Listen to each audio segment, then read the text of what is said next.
Saya Reptania Yanti Nenggolan. Di sini saya mau klarifikasi soal berita yang beredar di sosial media.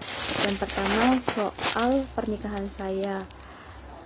Jauh sebelum saya menikah dengan suami saya sudah minta izin kepada orang tua saya dan tulang saya, dan mereka mengetahui tentang pernikahan saya dengan suami saya. Yang kedua, kenapa mereka ribut? Karena Sinamot tidak jatuh ke tangan mama saya, dikarenakan mama saya sudah menikah lagi dengan marga Simanjuntak. Jadi kami hanya menjalankan adat istiadat orang Batak.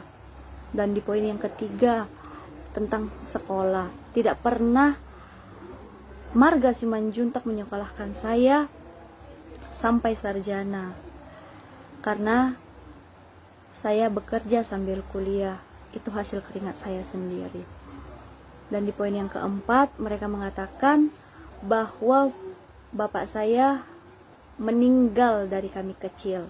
Itu tidak benar, karena bapak saya baru meninggal beberapa bulan yang lalu, tepat di tanggal 14 bulan 8 2021. Dan di poin yang kelima, saya tidak pernah diculik, karena saya ngekos, saya bekerja setiap hari, itu yang saya lakukan.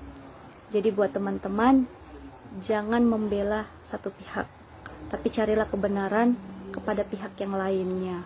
Terima kasih.